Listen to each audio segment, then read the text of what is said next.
Buenos días, mi nombre es Rachel Food y junto a mi compañera Aleska Matos vamos a explicar el contenido del parcial 1 de Historia Económica 2.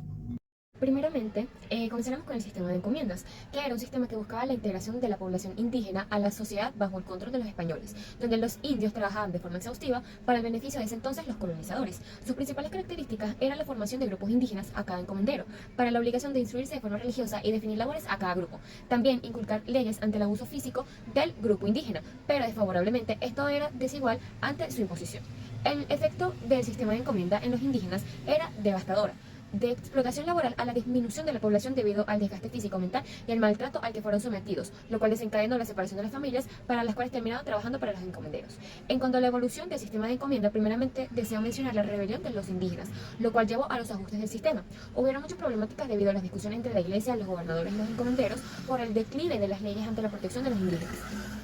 Finalizando este punto, lo que impulsó cada vez más el cambio y la evolución del sistema, cabe destacar lo antes mencionado de las severas muertes de la mayoría de las personas indígenas debido a sus severas vivencias. La encomienda perdió cada vez más fuerza y la llegada de la esclavitud africana hizo que estas encomiendas sean olvidadas. La iglesia tomó un papel muy controlador, ya que imponía a la sociedad indígena la educación básica y la obligación del aprendizaje de la religión cristiana.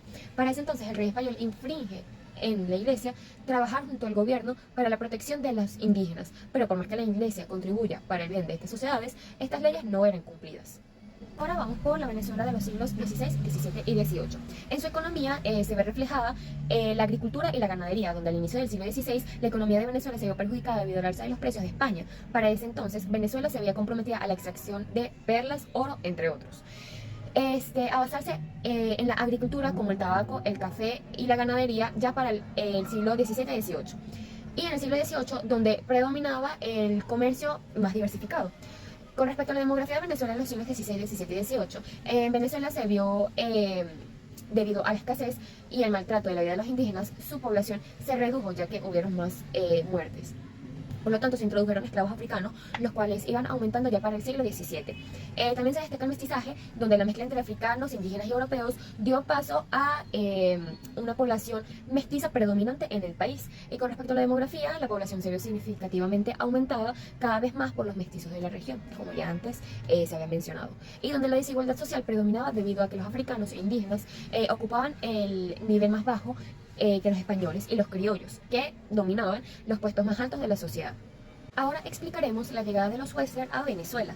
Los Wexler eran una familia poderosa de comerciantes, los cuales iniciaron relaciones comerciales con hispanoamericanos en el año 1525. Son originarios de Augsburgo, Alemania. El 27 de marzo de 1528, los Wexler obtienen los derechos para colonizar la provincia de Venezuela, los cuales tenían la obligación de pacificar y poblar desde el Cabo de la Vela, pasando por el Golfo de Venezuela, el Cabo de San Román, hasta el Golfo de Maracaná.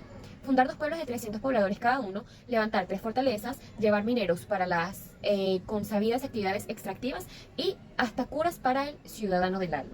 Los primeros barcos Wexler llegan a Coro en 1525 bajo el mando de Ambrosio Alfinger, quien fue el fundador jurídico de la ciudad de Coro como capital de Venezuela para ese entonces, en lo que concierne que en esa fecha se da a conocer un primer gobernador alemán.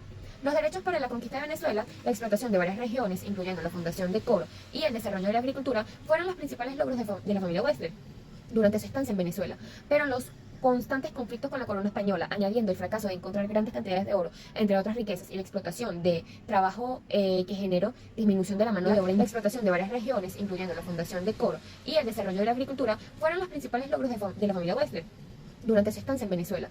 Pero los constantes conflictos con la corona española, añadiendo el fracaso de encontrar grandes cantidades de oro, entre otras riquezas, y la explotación de trabajo que generó disminución de la mano de obra indígena, fueron fracasos que los Wexler enfrentaron durante el mismo periodo. La presencia de los Wexler, como ya hemos mencionado, fue el pilar de la fundación de nuevas ciudades, gracias a la exploración de la región. También la explotación de los recursos naturales y de la mano de obra indígena, que generó varios inconvenientes sociales. Mi nombre es Aleska Matos y voy a estar hablando sobre las preguntas 4, 5, 6 sobre el parcial 1, donde vamos a comenzar hablando sobre la Real Hacienda en Venezuela. Vamos por la Real Hacienda y cuál es la importancia de sus cuentas y cómo se manejaron durante el tiempo colonial y las reformas borbónicas. Su relación principal fue la relación comercial, donde la política colonial estuvo orientada y de acuerdo al mercantilismo. Para el control de actividades económicas por el Estado, un monopolio comercial con la prohibición de comerciar con otros países, la búsqueda de metales y piedras preciosas, y la prohibición de ciertos materiales o productos para no dejar que España compitiera con otras empresas o otros productores. ¿Y cómo se nutrieron? De las regalías y los impuestos, donde los impuestos constituyeron la fuente más importante de la hacienda. Algunos fueron directos, como la renta al capital, otros fueron indirectos, al comercio o la industria. Las principales fuentes de ingreso de la hacienda fueron los impuestos, la minería, el comercio y los monopolios, donde se destinaba la administración de las fuentes para las iglesias y las fuerzas militares. Pero esto, sin embargo, obviamente afectaba a las entidades o a las pequeñas tribus venezolanas. De manera que los españoles venían con una nueva forma de agricultura y obviamente una nueva arquitectura. Esto hace que se desemboque una independencia para los blancos criollos. En Venezuela los cambios en materia económica comenzaron desde 1720 con la Real Compañía Guipuzcoana, encargada de controlar el comercio de cacao, introducir suministros y combatir el contrabando para estimular la economía agraria, donde esto permitió diversificar el desarrollo de cultivos de caña de azúcar, algodón, tabaco, café, y así impulsar la economía capitalista. Pues todas estas doctrinas que venían aplicando los españoles afectaron las economías coloniales en Venezuela, donde su principal fuente fue la producción de materias primas. Además, estuvo influenciada por el área geográfica o por cómo la presencia española distribuyó el territorio, como fue la plantación de cultivo y las plantaciones agrícolas, que fueron fundamentales en la época, y la introducción de esclavos en Venezuela, que significó el surgimiento de nuevas formas de trabajo y organización social. Además, se desempeñó un papel importante para el comercio marítimo, como fue el ingreso y intercambio de productos de mercancía en los siguientes puertos, como es Caracas, Maracaibo, La Guaira y Puerto Cabello. Sin embargo, las reformas borbónicas afectaron a nivel estructural y a nivel administrativo cada una de las entidades en Venezuela. En el ámbito fiscal, se asentó las prohibiciones, se formalizó el ejército y esta colonia trató de dividir a la Nueva España de las intendencias, comandancias y capitanías generales para disminuir el poder político del virrey. En el ámbito administrativo, trató de recuperar el control del Estado sobre la administración pública, profesionalizó y abrió nuevas técnicas para la administración y se hizo obligatoria y observancia de la ley. Se creó el nuevo virreinato, que fue Nueva Granada en 1717, y el Río de Plata en 1776, como la creación de la capitanía en Venezuela en 1777. Cabe destacar que las reformas borbónicas en el aumento de impuestos afectó a la población local y fue en la creación de intendencias, pero a su vez aumentó el desarrollo económico para administrar la justicia y presidir al cabildo. Pero a su vez perdieron poder e influencia todos los criollos. Seguidamente, para el movimiento independentista en América y en Venezuela tuvo una incidencia, que fue durante la lucha de la independencia, de 1802 hasta 1842, se destacan 4 revoluciones diferentes.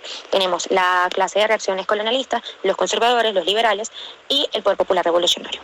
Seguidamente, España dicta la Real Cédula el 4 de marzo de 1795, donde autoriza el comercio con colonias extranjeras para aumentar, obviamente, sus ingresos. En términos generales, la Real Cédula en 1795 abre las posibilidades comerciales en América.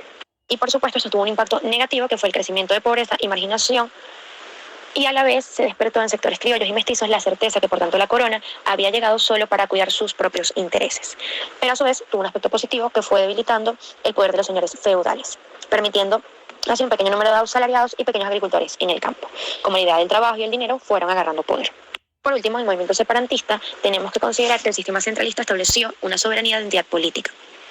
En el estallido del conflicto en 1826, las municipalidades desempeñaron un papel fundamental para resumir el ejercicio sobre la soberanía en Valencia y Caracas. Luego también las numerosas localidades del territorio correspondiente a la antigua Capitanía General de Venezuela, junto a la acción de las municipalidades, se fueron considerando en el liderazgo de José Antonio Páez, quien se convirtió en la figura protagónica del movimiento separatista, tras el establecimiento de la unidad y la búsqueda de la conciliación de parte de Simón Bolívar, a partir de 1828, que comenzó nuevamente a emerger fuertes pugnas que desembocaron en la disolución de la Gran República.